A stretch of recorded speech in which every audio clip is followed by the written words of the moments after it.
Hi, good morning, ladies and gentlemen. Welcome to the Not AI session.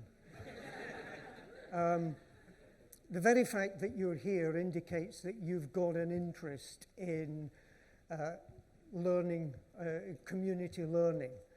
I think the interesting thing about this, particularly with the speakers that we've got today, so we've got Nick Baker, Senior Lead in Learning Design and Digital Innovation at the Football Association.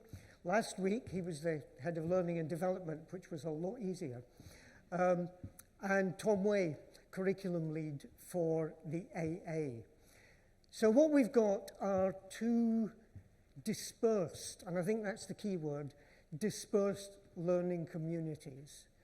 Now, we all think that we've got a handle as experienced learning professionals around what a learning community is.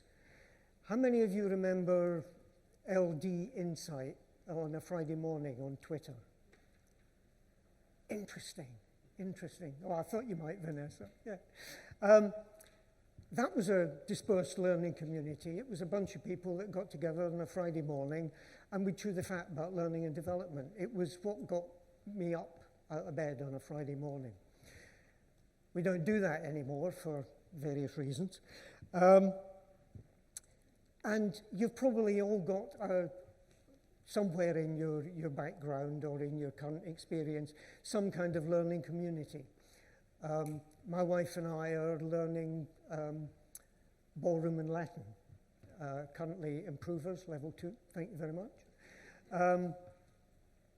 The difference with that is it's not a dispersed learning community. We get together once a week, we strut our stuff, and then occasionally we go to a dance and we put it all together.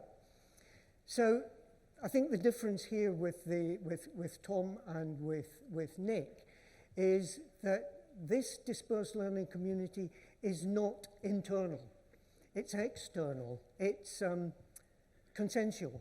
It's people that have chosen to be engaged with the organization as associates. So in Tom's case, it's private driving instructors. In Nick's case, it's amateur football coaches. And if I haven't got that right, you'll correct me in your talk. So that's what we're here to talk about, to learn about. If you have questions, either make a note of them and keep them until the speakers have done their bit, either individually or collectively. Or if you're feeling really brave, stick a question onto Blue Sky. I knew I was going to do that. The hashtag is still #T3S4. Thank you. So I'll be keeping an eye on that, or put it on LinkedIn. I'll be keeping an eye on that as well. Enough from me. Good to see you all here. Please give your good attention to Tom Way from the AA. Tom, over to you. Thank you very much. So, morning everyone. My name's Tom Way. I am the curriculum lead at the AA Driving School. And we've been on a real journey over the last 12 months, 14 months or so to transform the way that we teach people to become driving instructors. Now, all of our trainees are dispersed all across the UK. We've got people up in Inverness. We've got people all the way down to the south of Cornwall. So it's trying to find a way to bring them all together in a job role that is very much one-on-one. They're very much instructor and pupil. There's not masses of peer interaction. There. So it's trying to bring them together as often as we can to support each other, share their experiences, their learning. So today I'm going to share a few of the challenges that our trainees have, some of the challenges that we have at the driving school as well, a few of the changes we've made over the last year or so to support these challenges and hopefully get them through the training, and then the impact this has had to the business as well. So I wanted to begin with just briefly setting the scene of our operation. So what is it that we do? How big is the scale of our operation? Now, typically we have roughly 2,000, maybe up to 2,300 learners working with us at any one time. And they are customers of ours. They're not in the employee sense. They've signed up to become driving instructors. They want to change their lives a little bit, maybe get a bit more flexibility in their working lives. And these 2,000 could be anywhere in the learning journey, perhaps just signing up to the course, or they could be right at the end, in car, delivering real-life lessons with paying pupils, getting the final practice in before their final test. Now, we know that for a driving instructor, it takes roughly 120 hours for them to, or 120 hours, sorry, of learning, both practical, in-car, online, classroom-based, to be successful in their journey. We've got an indoor team of roughly 15 people, and they are our office-based workers based in Cardiff. And they support all 2,000 through that training journey. And we then got just over 100 outdoor team, we call them, which are our trainers based all across the UK. And these are franchisees of the AA driving school, so they've signed up with us, they've been driving instructors for a long time, and they've been coming on board then with us as a trainer to support people through this process. We've implemented 20 training mentors then to support them, and I'll come on to how they've helped out a little bit later on. Now, we know we're getting currently around about 120,000 content views on our LMS every single month, and I'll show you how maybe that's changed over the last year and how it's maybe grown up to that point. And every month we tend to deliver about 3,500 hours worth of practical training, whether that is in-car, classroom, online sessions, and all for our trainees to complete 3 tests that are done directly with the DVSA. Now, have we got any drivers in the room? I'm guessing a couple of nods, a couple of hands up, yeah, good. The tests they do are very similar to the ones that we do. When we learn to drive, you've got your theory test, a bit more in depth, a few extra questions, and it has a perception. They've then got the driving ability test, exactly the same, really, as the practical test we go through. But then the final one is their instructional ability test. And all of these are done much like our driving tests directly with the DVSA. So we deliver the training and get them ready for these tests. So I've got to be honest, we don't track the demographics of our trainees, and it's something actually this talk has made us think maybe it's something that we do need to do. However, there are a few things that we do know about them. Those most likely to consider becoming a driving instructor are aged somewhere between 21 and 59, so nice and a broad scale there. However, most likely to do so below the age of 45 also. In the past, there's very much been a pipeline from public sector work, I'd say. So armed forces, retiring, moving into driving instruction. Also then police, fire engine drivers, ambulance drivers and similar. Whereas that's changing a little bit these days. With our research, we know that people are actually most likely to come into driving instruction from a retail background, or potentially IT being the top 2 at the moment. So a real interesting shift there. Definitely some cross-transferable skills, I guess, from them in that case, but we'll come on to them shortly. They enjoy sharing knowledge. They enjoy sharing their experiences with others, currently employed full-time as well, which causes a couple of challenges for us and for their learning. They describe themselves as detail-orientated, self-disciplined, organised, and they have a love of teaching and mentoring. Now, what are the specific challenges? Now, this is a real interesting one from us. As I say, they're employed elsewhere. So they've signed up to become a driving instructor with us. However, they are limited on their time. Everyone's got lives, friends, family, hobbies, so that slows them down a little bit with their training. As I say, completely different careers, most of them. So cross-transferable skills, maybe in retail, you've got building relationships, kind of customer service, IT, you've got organisation, forward planning, perhaps all useful skills, but it's bringing them all together and kind of hopefully giving them a few new ones. And as we mentioned with Neil, they're dispersed all across the UK. So kind of top of Scotland down to the south of Cornwall, and it's trying to see what we can do to bring them together as frequently as possible to support each other. Everyone goes through this with a different level of experience, different ideas, different knowledge that they gain throughout this process. So we want to make sure that they get that opportunity to share it. And then minimal interaction with peers or other driving instructors. And maybe just a quick show of hands in the room when it comes to kind of feedback on your driving. For the drivers in the room, have we ever received any feedback on our driving since passing our test? And any good, meaningful feedback? No. And I'm not talking speed cameras, I'm not talking people honking or gestures. A few, maybe 7 or 8 perhaps in the room. We do the opposite actually then. Show of hands for those who have not received any kind of real good, meaningful feedback on their driving since passing. A few more on that one. It's interesting, isn't it? We're 17, 18 years old, we pass our test, and that's it for life, almost. The only real feedback we get is from maybe a rather half shouting or screaming at us, depending on how we're driving. Now, these people following their training journey solo. There's the odd exception to that case. I spoke with a husband and wife last week who were coming through this process together and were able to support each other. She's going to do manual lessons, he's going to do automatic, and they can support each other a little bit through, which is really nice to see. But as we say, they get limited options to receive feedback, limited development opportunities as well. So there's a number of challenges that they face, and we've had to take all of them into account when we've implemented a few changes. Now, some of the challenges of the business and of the driving school itself and kind of how we've then had to overcome them.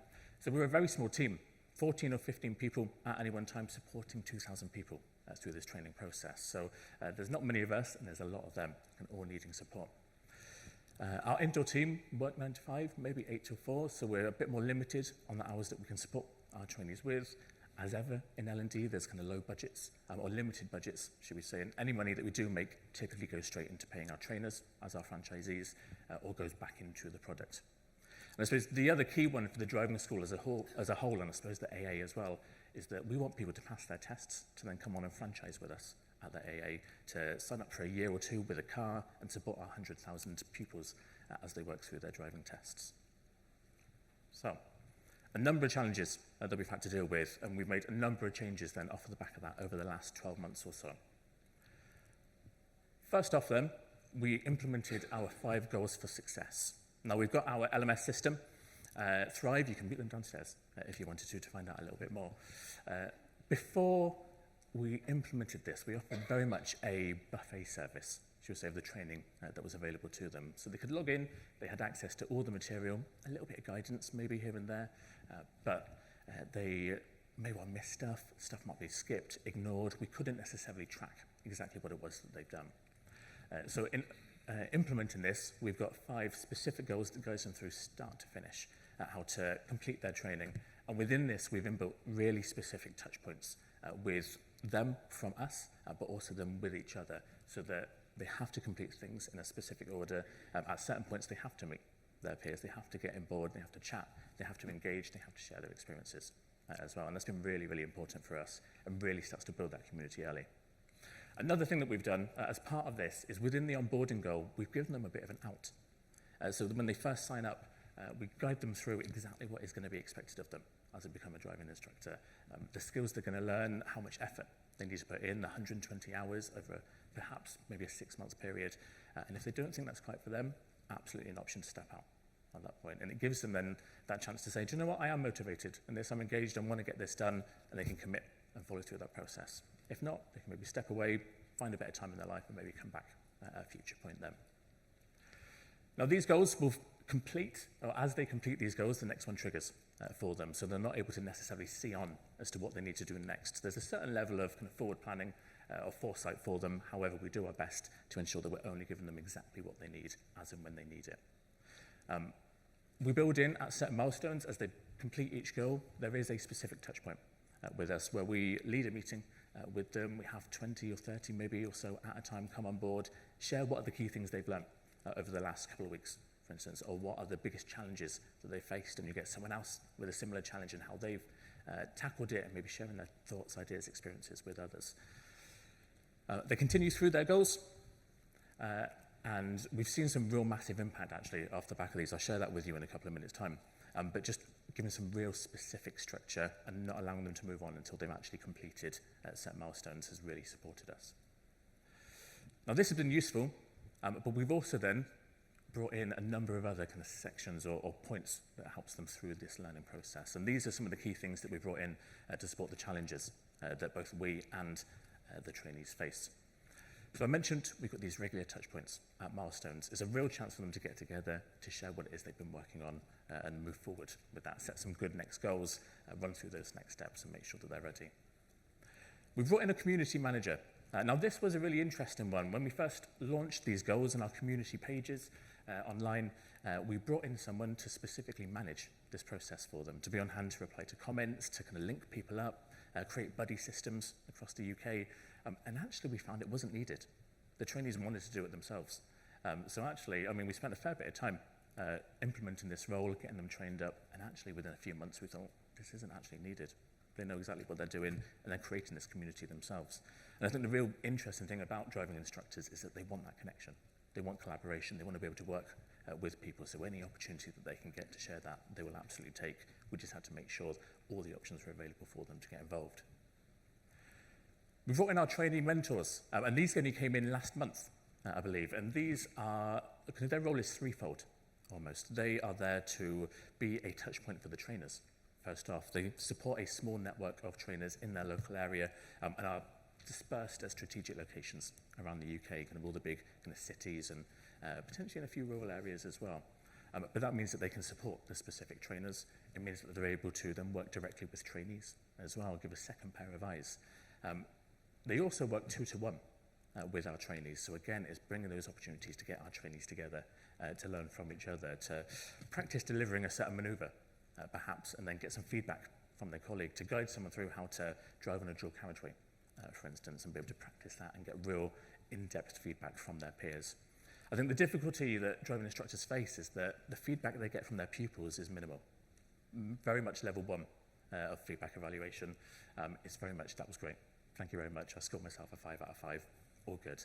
But actually to have that opportunity to practice giving feedback to someone, to then receive feedback on their ability to give feedback in car is amazing. And that 2-to-1 training has massively helped. And to be led then by one of our mentor trainers as well, who's a senior member of the team, who can then help to guide that conversation is really useful to us. Now, we implemented a number of online classrooms and online workshops as well, and again, placed these at strategic points throughout their training. This meant that all the trainers could come together. We set them a specific goal, set them a specific task to talk about on this, led by our training team, and they will then spend an hour, maybe 2 hours on a weeknight, working with each other to really support each other, to share their ideas, their goals, their thoughts, their experiences, and really useful with people at different points of the training process as well. So, people right towards the start, perhaps joining some of these, and other ones then sharing their experiences later on. Now, we're one of the only people, or one of the only companies in the UK that uses virtual reality to teach people how to become a driving instructor. And as well as we've got 2 products, really. We've got a premium, our one-on-one training product in car, where you're working with a driving instructor for 50 hours or so. But then our virtual reality course is an option for them to come together as a group of maybe 12, 14, 16, again with one of our trainers. And we've actually seen that the virtual reality courses are outperforming our premium course as well over the last year or so, likely because of that peer relationship that they're building and how important that becomes to them. We've got the options, we haven't quite implemented them, but the plan is to implement some community pages within our LMS then, so people that attend these virtual reality courses are then able to continue to work together as they go forward, even if they've met in Birmingham, for example, and they're all across the UK. Finally then, we had an online community made available to them. Now, very much a forum, as you'd probably expect, but actually this was a really useful point, and each community becomes available as they hit a certain goal. So our onboarding goal, everyone is really recommended to get on to share their thoughts, their motivations. Why is it they want to become a driving instructor? What is it that's going to push them through this process? And there's a real opportunity then for everyone to get on board with that and say, actually, I'm very similar to you, or I live very nearby to you. Should we buddy up? Should we support each other through? Also means through that community, people can create social groups as well. We have a number of mentors that run kind of social engagements around the UK that then just pop to a local hotel or maybe a pub, grab something to eat, meet up with other driving instructors, both graduates that have come through the process in the past, but also then people currently in that learning process and wanting that little bit of extra support. And just a brief idea of some of these learning communities that we brought on board. A couple of useful quotes, I think, from them, and I think a couple of them do make me smile, kind of buzzing to get onto that next chapter. As I mentioned, cross-transferable skills. I'm a maths teacher, but looking forward to teaching people that actually want to learn. And that's the nice thing about driving, is that people actually want to get on board. They want to have that freedom. So most of the pupils people work with very much want to be there. I think the other really interesting thing actually about driving instructors is that success to them means loss of business. A pupil comes on board, they have lessons with them. Once they pass, that's it. They hardly ever see them again. So if that instructor is able to really pull from their peers to deliver really good customer service and see what's worked well for others, hopefully that pupil will go off and tell a friend or a family member, getting other people on board then. So a few things that we've implemented, gone through a few of the challenges, and now let's have a quick look at the impact that that has had for us. So first off, can you guess roughly on that graph where it was that we implemented a few of these changes? This tells us, so our LMS engagement went upwards almost immediately We started off, it was roughly around kind of 8 to 10,000 views per month we were getting, but with that, the specific pathways, we knew that people were staying on track. It meant that people were working through staying engaged. They had specific timescales set to complete their training. We'll let them off for Christmas and December with that little bit of a dip, but actually last month we hit just about 120,000 views on the system. And then it comes to test passes. So for our instructors, I mentioned there's those 3 tests they have to pass. Now, before we implemented any of these changes, our part 1 of that theory and hazard perception test, we were getting around about a 66% pass rate for our trainees. Now, for those that then kind of went through that change with us, that boosted pretty quickly to 73.36%. So kind of a big jump of about 7% on that one, which was amazing. And specifically, if we look at those that have started since the 1st of February 2025, actually the pass rate is almost 90% on there, so a massive jump. And that is really just from some really good structure on the system and building in specific touch points where they can get in contact with us, where they can get in contact with each other and work directly with our trainers. And then the part 2 tests are just below 60% on that one, pre-changes. Post-changes, again, big jump, just under kind of 10%. Really a massive step up from trainees working together. Now, the difficulty we've got is that the DVSA aren't the best at making tests available to people. So I don't know if anyone has friends or family learning to drive. You may have actually seen in the news yesterday that the DVSA have released an extra 10,000 tests per month to try and get through the backlog, because it's almost a 6-month wait for a driving test at the moment. And it's very same for driving instructors wanting to get that 3rd and final test. 6, maybe 7 months wait, which is probably our next biggest challenge to tackle, is how can we keep that learning up to date? How can we continue to get them on board and engaged with this when they're actually out delivering real life lessons with pupils, earning a little bit of money and running their business then? But hopefully, a couple of months now, and we'll see some real good results off the back of that part 3 test. So, lessons learned, next steps. I think key lessons learned, we did trial user-generated content at one point, and it didn't go very well at all. Honestly, it made a lot of noise on the system, but not much signal for them. It caused a lot more confusion, and it was a lot harder for us to manage as a small team. Even when we had the community manager on there, they'd be uploading so many images, which was great, or lesson plans that they created, but actually they maybe weren't quite hitting the mark on some of them, and we had to be really conscious about knocking that in the head, potentially making sure everyone was really clear on what needed to be done throughout these tests. Now, that community manager role as well, lesson learned was that actually it wasn't massively needed. The group absolutely wanted to do that themselves. 2,000 trainees all chatting to each other constantly on the system, sharing their thoughts and ideas. And locked content. So this was a massive pain point of ours when we first brought in these changes, because we found that actually trainees that were with us beforehand, when it was that buffet service, really struggled to get their head around there's a structure now. And no matter how much we guided them through the phone calls that we had, the emails and updates that we sent them, they really struggled to get their head around that structure. And something that we would definitely work with next time. I think I'm really going to plan in a proper implementation process, as opposed to a quick couple of guides, couple of videos, couple of emails, and then there you are. You've got locked content, you've got to work your way through now. And what we were focusing on next, part 3 pass rate, is a key thing for us, is making sure that we're achieving the same goals and the same results that we've got for part 1, part 2. We want to make sure that people are able to come on board with the driving school as franchisees. We've got that 100,000 learners looking for driving instructors, and we want to make sure people are passing their test and able to then come straight on board with us.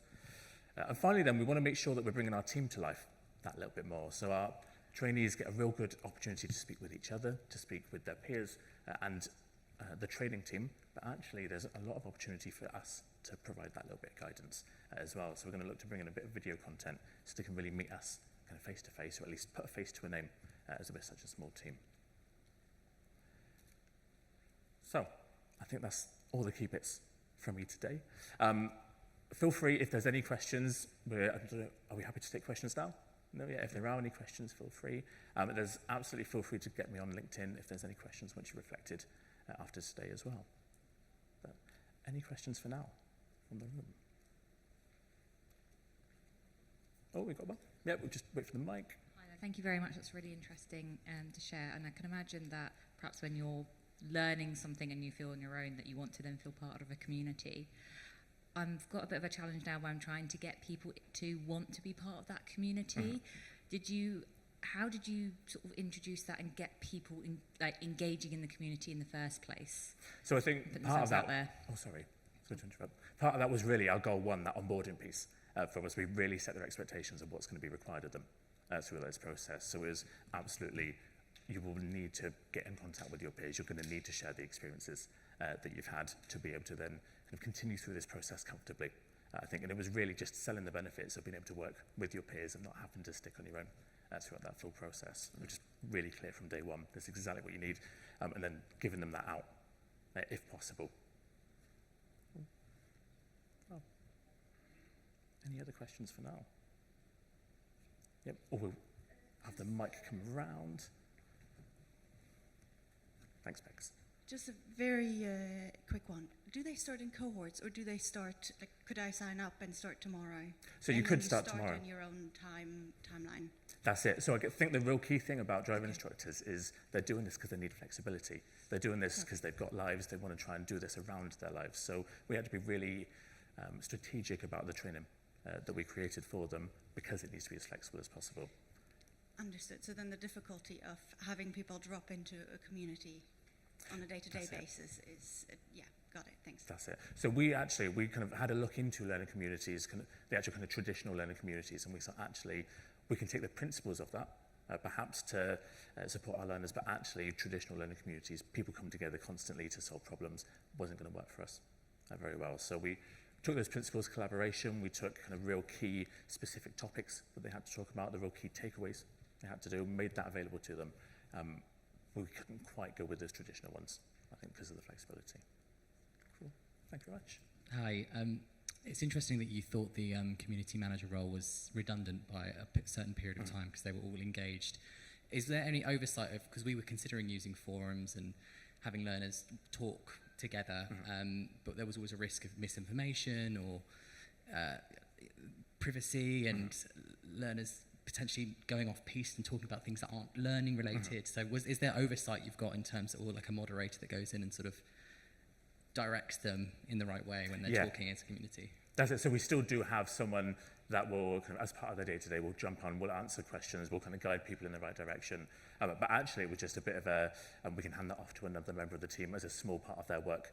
A majority of the stuff was all correct, was all good, and we didn't actually need to interact massively.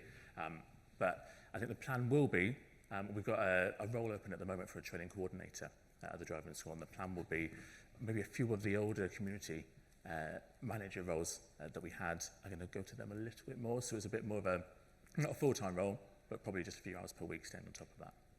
But a really good shout. Yeah. The peer-to-peer learning is really interesting, moving away from community manager forums, all of that.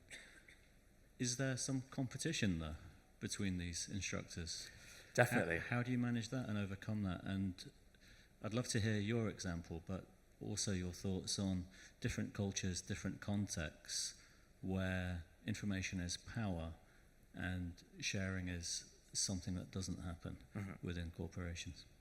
It's an interesting one, and I think the difficulty is there are going to be a few people that just don't want to share. They don't necessarily want to get involved, and that it can be absolutely fine for them. We do make it clear that actually peer interaction definitely helps with these test results. As I said, we don't actually track demographics, and I think it's a bit of a shame for us. It's something we're going to have a look into going forward, because obviously our learner population is really diverse, but the trainee population necessarily then needs to reflect that as well. So I think I'll have a quick think.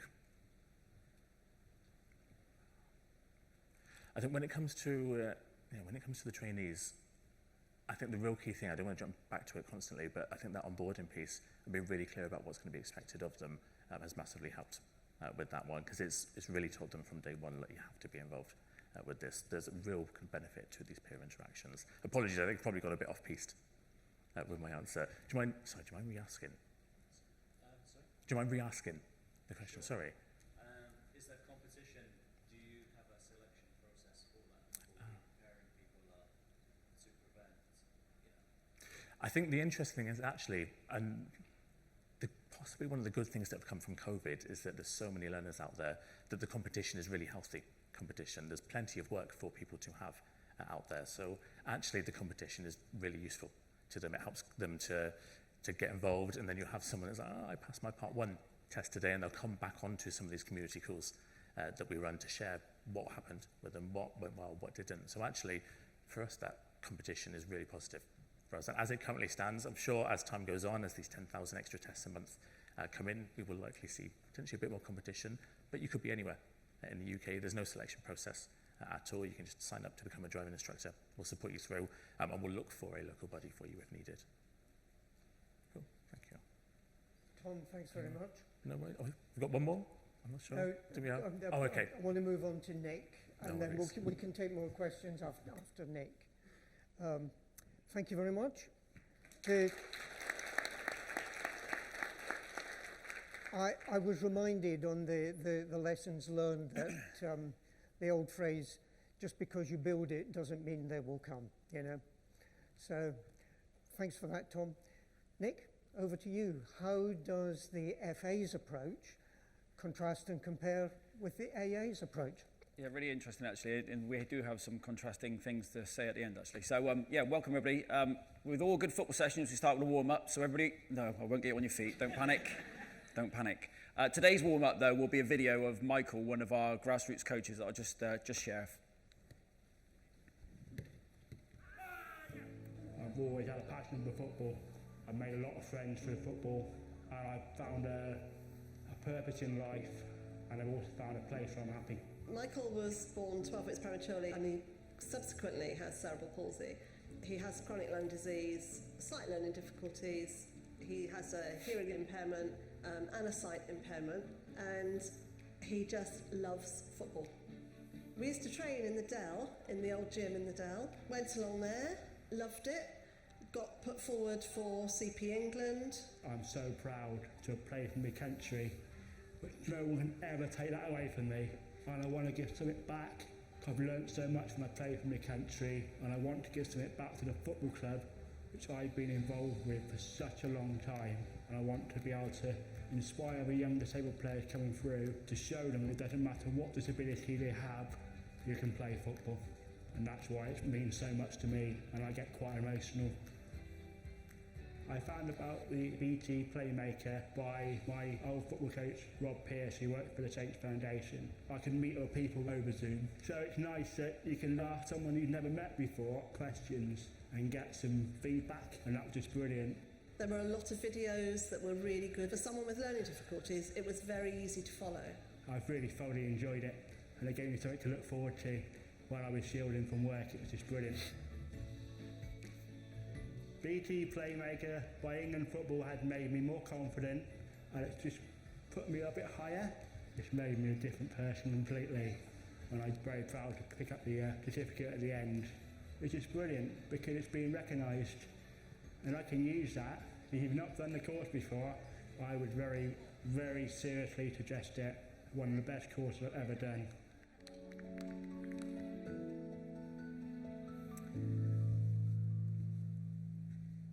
That was Michael. Michael's really typical of the average football coach, and a sweeping generalisation, but you know, he's passionate about what he does. He loves the subject matter, and he does it for a sort of altruistic reasons. He wants to give back to the community, and that's, I feel, such a privilege to do what I do and enable people to meet their ambitions as an individual, but also reaching out to the kids that he supports and improving their lives and giving their enjoyment. So that's the reason why I do what we do. But so today, what I'm planning to do, I'm not going to talk about social learning theory. I'm assuming, just like Neil said at the beginning, you're all comfortable with that. You all know what that is, because that's why you're in the room. And anybody can go on ChatGPT these days and create a presentation about social learning theory. So what I intend to do, similar to Tom, is talk to you about a little bit why we look at community learning, social learning in particular, how we see a community of learners across the country, and then what specifically we've done to support a community on a community platform and some of the lessons we've learned.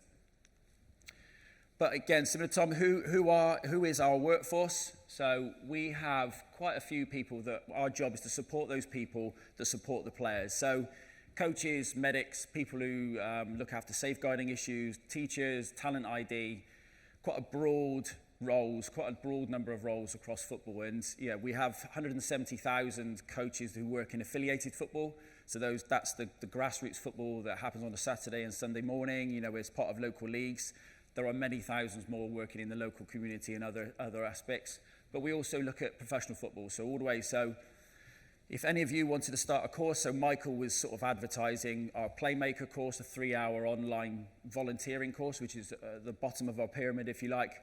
And we train and instruct and support the development of coaches in the Premier League and the Championship. So the pro license is an 18-month leadership and management course just in the context of football.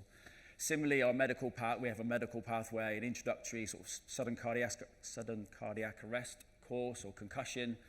We've also got a 2-day, quite high-level course supporting medics and doctors on the touchline of the Premier League to how to support medical emergency on a pitch. If you remember Fabrice Mwamba and other sudden cardiac arrests that have happened in football, they were trained by us. So quite a broad and deep sort of aspect to what we do.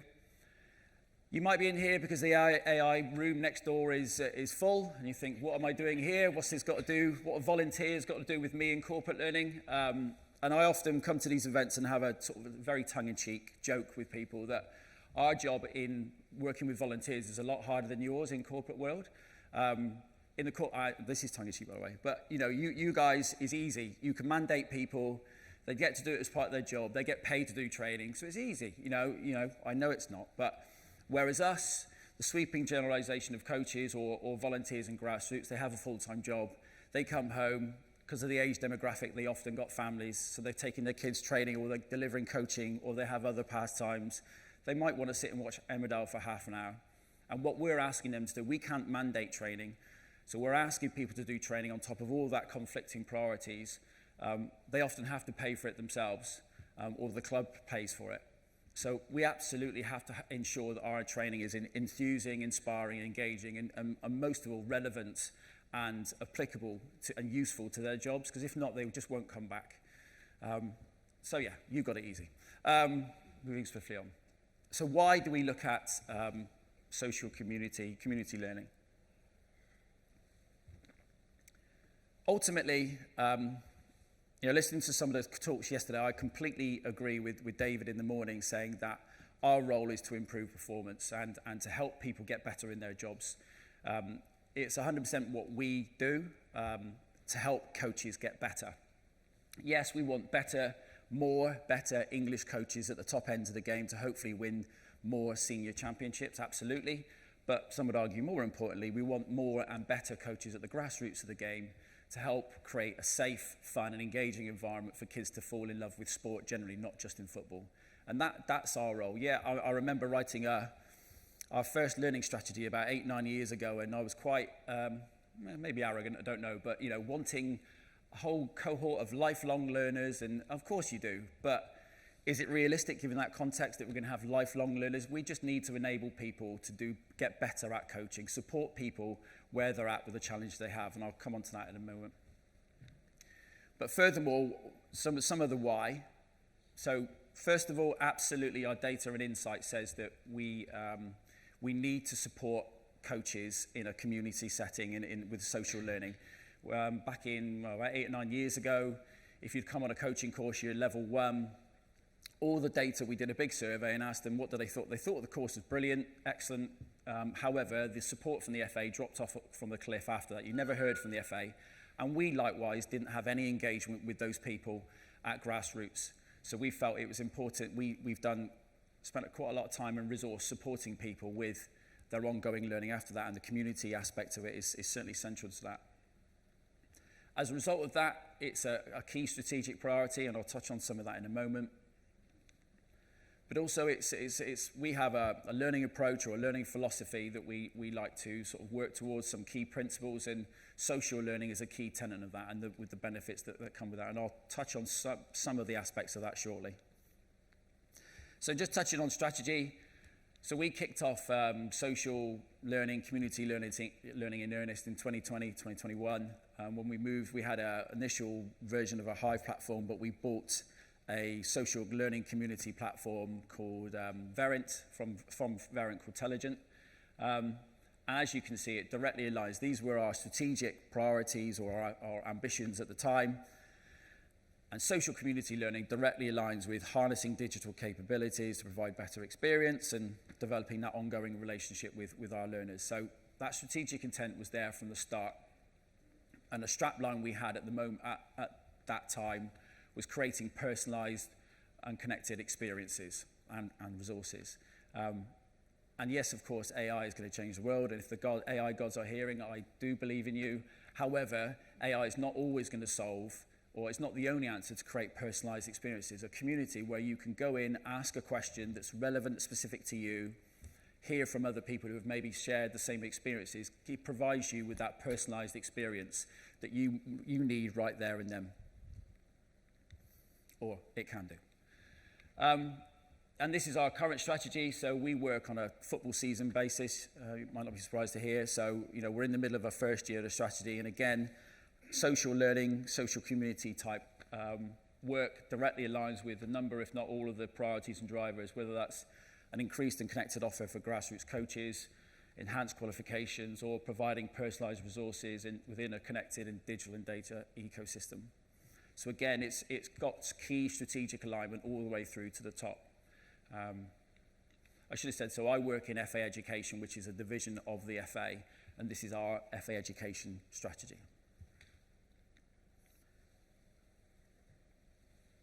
So in terms of learning approach, I've just got a couple of, and learning philosophy, a couple of excerpts from that really.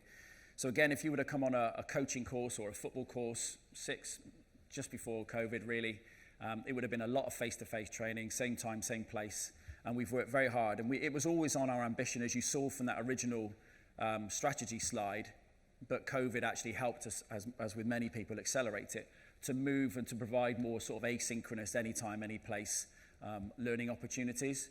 And again, the community will provides that anytime, any place access, as well as some synchronous stuff if you're talking directly to an individual.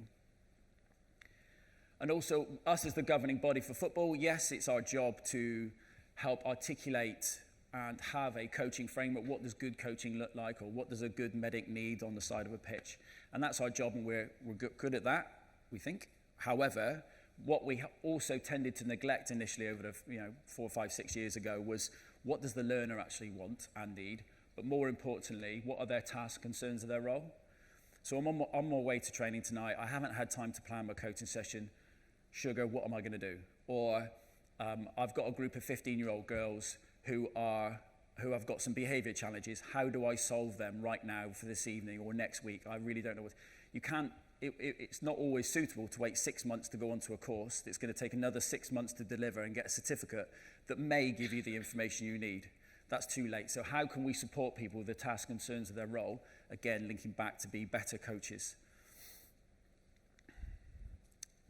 And yeah, the old way of doing things, we used to have, you come on a coaching course, you'd have a binder, you'd have 2-inch thick binder, you have a couple of DVDs that you might look at once and then stick on a shelf, just in case the information was needed.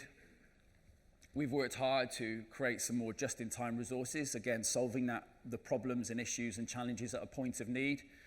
So we started up a website. We used to have a written, published coaching manual that we produced, moved that online, again, about 6, 7 years ago. And we now have YouTube and a lot of other resources online to solve that thing of, I don't know what I'm doing at training tonight. I can just copy this video. I know it's going to be safe and fun if I just copy it. But what we're trying to move towards, whether that's with a new learning platform that we're implementing with the Chamber at the moment or elsewhere, is more just for me type resources and support. That personalization is what we're trying to move towards, and having a direct sort of B2C relationship with ultimately our customers and our learners. And the final slide I'd love to take credit for, but I've stolen this from Jane Hart. Most of you may know Jane, or certainly come across her, but from the Centre for Learning and Performance Technologies and Modern Workplace Learning. She was a consultant. She stopped consulting now, but I was sat in a room here in the Excel probably about 6, 7 years ago, and Jane shared this slide, and I thought it really struck a chord with me. So I hope I do it justice, but she was using this slide to articulate how she saw learning in the modern workplace happening. And I'm sure we're all, and what struck me and what interested me was the sort of the intersection of the three bars across the top. And I'm assuming obviously we're more familiar with formal and informal learning. But she also used sort of intentional, accidental, as you can see, and aware and unaware as sort of constructs and how they intersect with each other. So on the left, as you look at it, you know, the formal, you pay for your course, you sign up for a course, you go to the venue, you undertake the learning, you have a certificate of competence at the end. That's very formal, very intentional. You're obviously clearly aware of what you're doing. But if you look to the other end of the scale, informal, accidental, and even unaware, those conversations you might have in the lunch queue, or you might be just learning from somebody sitting next to them and overhearing a telephone conversation. You might not actually be deliberately, intentionally, or even aware that you're learning, but you're picking up things all the time as part of that discourse or part of that conversations you're having, or serendipitous browsing on the web, as she's put it. And what we've tried to do, or what I've tried to do, is try to look at our community as a whole and our learning offer, and how can we support and provide opportunities for, obviously clearly formal learning, but how can we provide opportunities digitally with a dispersed workforce of serendipitous, unaware learning opportunities. So partly using that, partly using the tools that were emerging at the time 6-7 years ago, is, you know, linking into what David had to say yesterday. How can we use the technology to improve the performance of our users or learners, if you like? If anybody wants me to come do a talk on it on PowerPoint, this is a slide I'm particularly, you'll see what I mean, I'm not particularly proud of. You'll see in a moment. But yeah, a number of years ago, just before COVID, we had an LMS, we had the website, as I said, and we used Twitter as a sort of a branding tool, if you like, in terms of making people aware of what we're doing. Then about 2020, in COVID, we set up YouTube. It was always in our plans. We had a plan of, you know, doing some data and research and taking a year to do it. COVID hit, we spun up YouTube within 3 weeks. Isn't it great how sometimes you can accelerate what you do? But we also, as I said, implemented the community at that time as well. The following year, we introduced our Coachcast, which is a podcast channel that we now use and quite reasonably popular. And so we began to create a bit more of a sort of a digital ecosystem. That's the bit. But then what we've done over the last couple of years, so we realized, looking at Twitter, that it was done intentionally, but a lot of people were coming to our website through Twitter. The traffic was driving into the website, but they were actually going to the resources section of the website mainly to look at the sessions, the video sessions we had online. So we thought, well, why don't we just expand on this? So we've created a bit of a, in our view, of a digital ecosystem with the various tools that you can use. So we use TikTok, Instagram, Facebook, and the rest of the tools to create that broader community, if you like. So yes, you can ask questions and get answers directly back from some of our coach developers or tutor experts. But again, it's using the tools in your pocket to provide you with the resources where you're at. So it's not always reasonable, as much as the Chabo is going to be lovely, I'm sure, for somebody to log into an LMS to get an answer to a problem if they're on the side of a football pitch, or if they're, you know, sat at home sat on the couch scrolling through TikTok or whatever. Can we engage them in something with a quick video of 5 top tips for how to run a parents' evening, or a little 30-second video of how to deliver a warm-up, or some warm-up ideas for you when you're coaching your under-8s, and you think, oh, that's interesting. And then the algorithm may start to give you some more of that content, and then you suddenly get into having the tools in your pocket, having content that you can dip in and out of, and maybe, you know, search for right there and then, without having to, although which we would obviously like you to, come down that sort of more engaged funnel into the community, into the formal LMS, and maybe even take a qualification. So just trying to use, as David said, the tools at your disposal to improve performance, hopefully. So we've looked at some of the why. We've looked at, in terms of why we do social learning and why it's important to us. We've looked at how we create that community using all sorts of tools. Just take it down another level now in terms of the actual social community platform that we have currently, and what we've done as some of the lessons we've learned. So as I said, we implemented it back in 2011. So these are just some of the figures at the moment. As you'd expect, reasonably high numbers in terms of views and users. You can see yourself. However, we've only had 108,000 interactions, so we define an interaction as a like, a share, a comment, or whatever it might be. I don't know if you've come across the sort of rubric in terms of social media, sort of the 1, the 9, the 90 rule, so that 1% of people will comment, 9% people might like or share, but 90% of people actually go in there and lurk. I'm on TikTok and Instagram, but I've never posted anything. I've only ever probably liked a couple of things. So it's maybe not too bad, 5%-ish of 2.8 million views, but we'd certainly like that to be a little bit higher if we can. And I think there are a number of reasons for that. We have had some functional issues with the actual platform itself, single sign-on, and this particularly hurts at the beginning. We didn't oversell it, but we sold it to some of our internal stakeholders. We didn't have an LMS that had this capability initially, so we were trying to integrate social learning and the platform into formal courses, but they had some issues with sign-on from some quite high-profile players, and that suddenly knocked out the confidence of some of our senior stakeholders about using it, being honest with you, as well as some of the grassroots people. The platform itself is quite isolated at the beginning. It's now linked into your introductory coaching course, but it was quite isolated at the beginning. And we haven't actually delivered any new features on it. We still don't have any gamification features, for example. We don't have digital badges or whatever on it yet, partly because of the time it's taken us to procure and then sort of implement the new LMS. And we're trying to look at that gamification, badging sort of strategy across all of our platforms to make sure it aligns. And finally, we haven't really sold the platform. We haven't gone out and with a big public bang of this is a platform, come and join us. So it's generally been word of mouth. And then interestingly, in 2023, we did some insight and we had some focus groups of people who use the community. And it's quite interesting that, they actually said it was great, really enjoyed it. However, you need to restructure it. It didn't look good enough. And what they wanted was we were trying to look at it from a top-down approach, and what they really wanted it was from a bottom-up approach. So yes, I've done a master's in adult learning theory. I've been in L&D in sport for a little while. I think I know what I'm doing. I structured it. This looked brilliant. Yeah, good. We had some good, but the actual users themselves wanted, as Tom suggests, it's just a more organic way for them to create their own community and not be forced into different forums or different areas. And what they also wanted as well, we had some quite large forums which are national, and some learners found that quite intimidating. So they wanted more sort of localized conversations that they can have, whether they knew the people or not, but more sort of regional, local, sort of smaller conversations. So that was some good learning that we had, and we're trying to and we have changed the community as a result of some of that. So what have we learned? This is in contrast to some of Tom's stuff, actually, so it can be interesting, maybe a discussion at the end.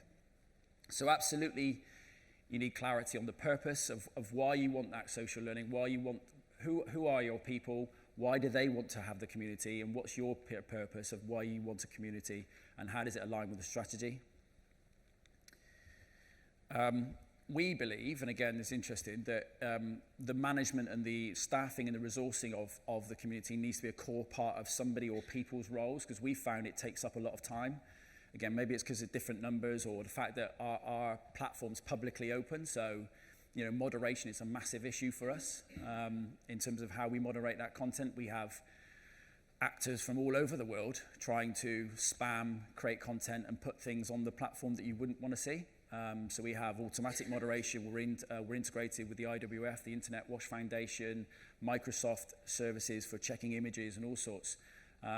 But it's a real challenge for us. But also you've got to make sure that moderation and that community management is a core part of somebody's role, because it is a big ask for us anyway.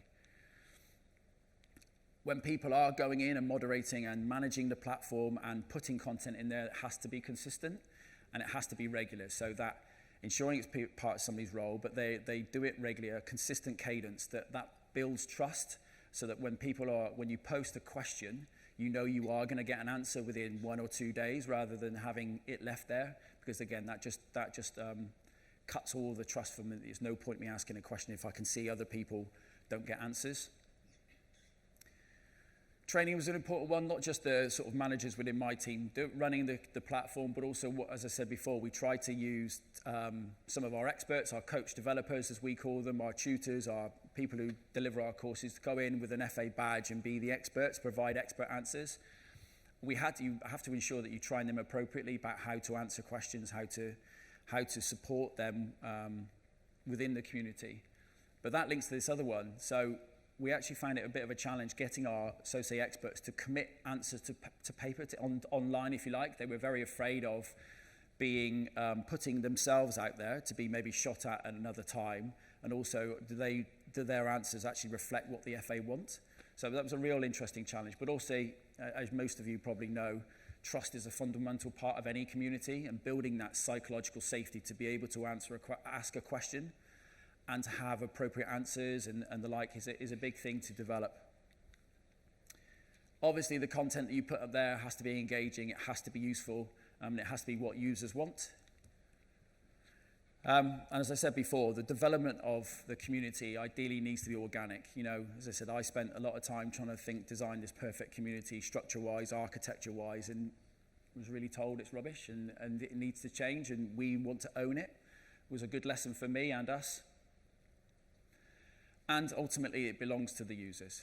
So again, don't always, whilst the business is important, and obviously you have to, or we had to have what we wanted on there certainly, but it belongs to the users. You need to allow the users to own the community and drive it where they want. So certainly that's some of our lessons that we found. So last couple of slides, the last takeaways, be clear on your why. Why do you want it? Why do users want it? And make sure you're meeting that. Trust is important, building trust for people within the community so that they can share and feel free to share what they like, but also trust for people that they are, your internal users are asking the right questions and answering in the right way.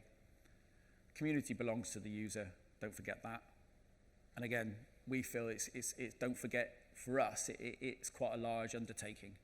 As I said, I'm sure it's maybe partly because we're a public platform, and moderation and management of people within the community is quite I guess, a reputational risk to us.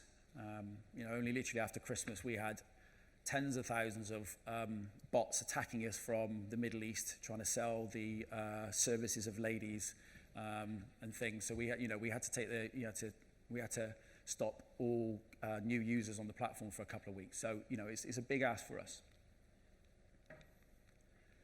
So last slide, just ask you, don't forget Michael. So don't forget the user. The user should be at the center of everything you do, and thinking of, certainly both for L&D, I feel, but also in terms of the design of the community. Thank you.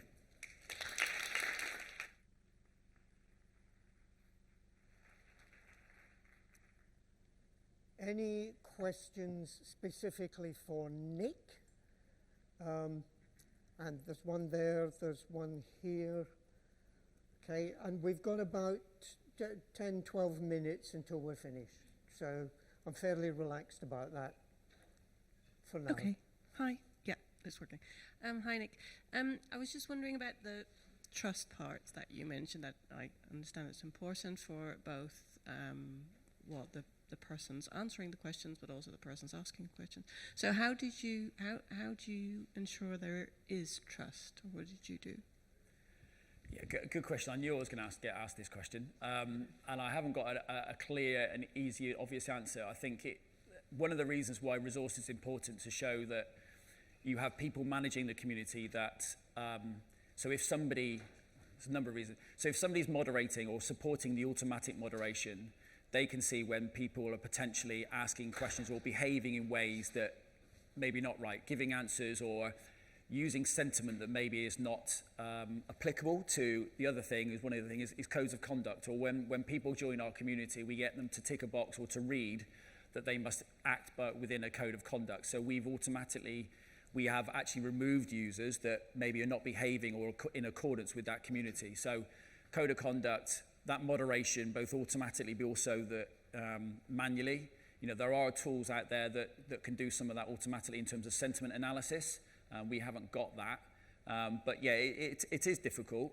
But to be fair, having said that, it sounds a bit negative. We have been quite surprised, though, that we haven't actually had that much of negative feelings in terms of people posting content that shouldn't really be there, in terms of the individuals anyway. And in terms of what I was going to say then, the other trust is, and we've been quite surprised at how willing people are to be vulnerable at times. And I think another key part of that is, whether it's the moderators or people, so the managers and the moderators or some of our experts, building that trust of people being able to answer questions quite quickly and give the right answers that are useful. Again, people can see that and see that, oh yeah, okay, if I am going to ask a question, or other people have. So it's a snowball effect over time. Hi. Can I just ask that when you have this whole question and answering and it's an open forum, how do you ensure that the answers that are being given are correct?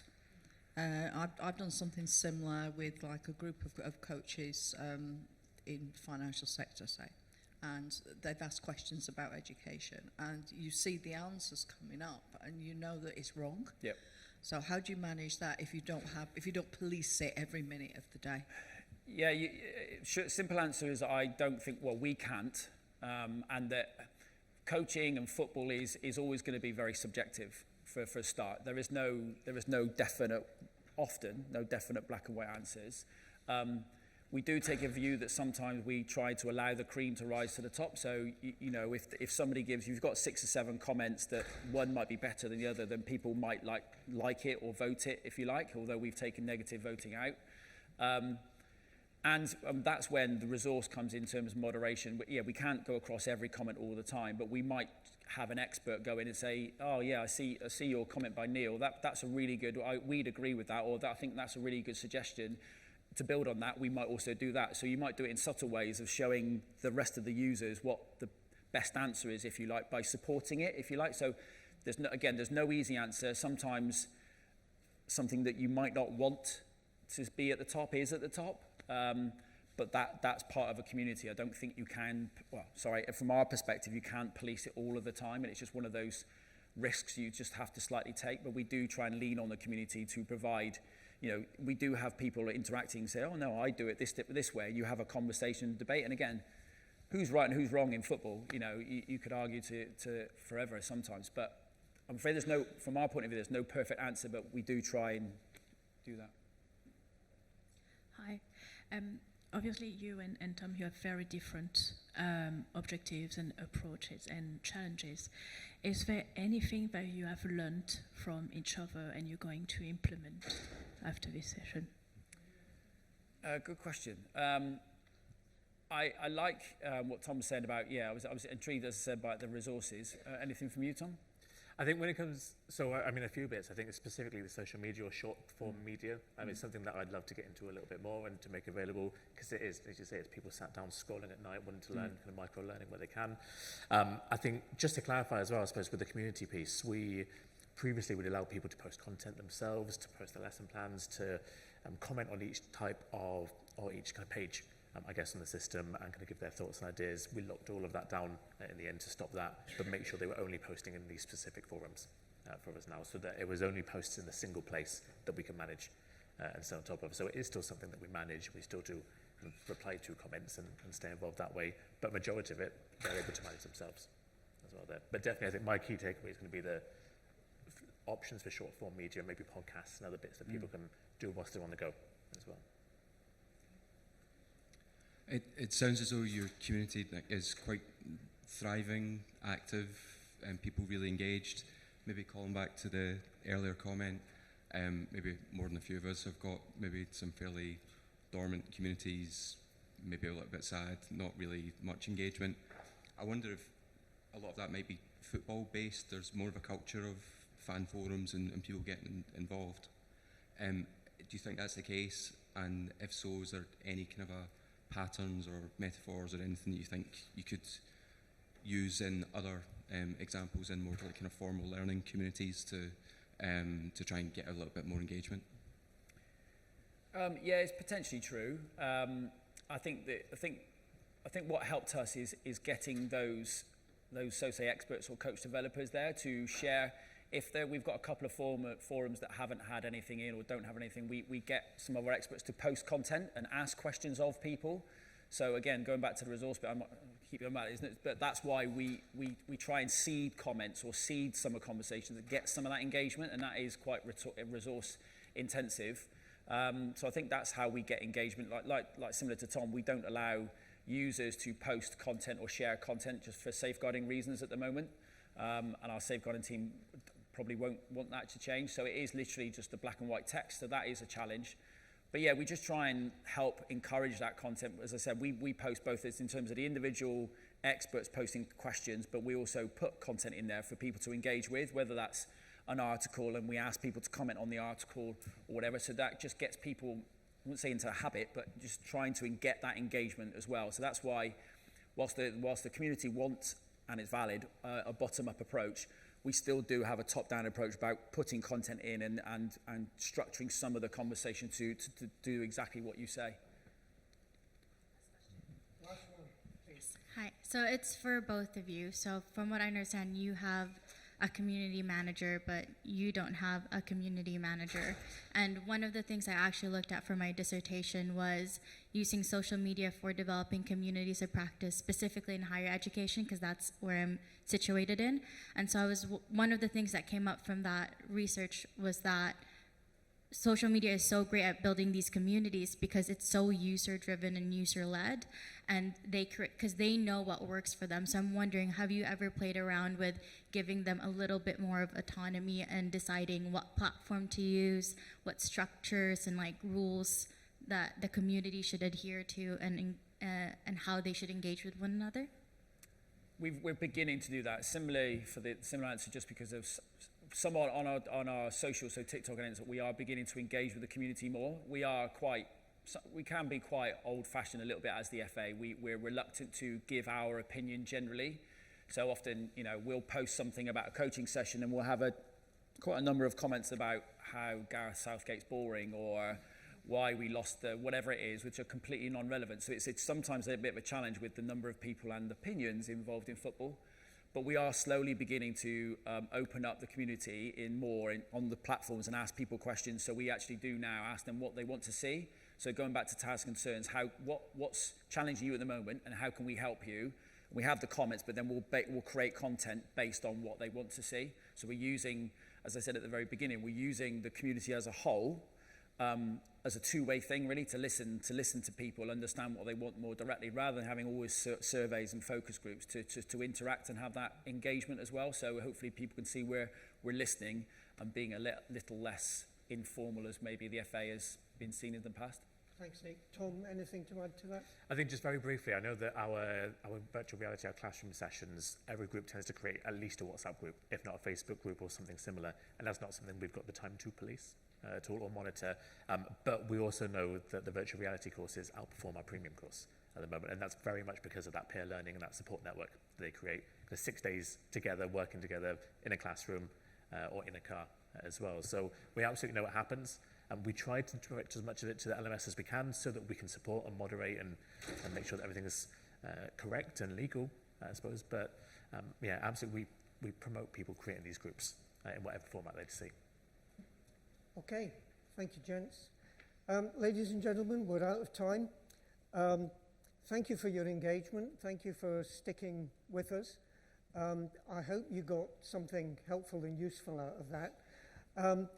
I'd like you to think on your way out of what your one-word takeaway from this might be. And if anybody would like to share that as they're thinking about leaving, that would be, I think, quite interesting. For me, the one-word takeaway is context. And that's what's been reinforced by me, by both of these fantastic speakers. Tom Way from the AA, Nick Baker from the FA. Thank you very much indeed.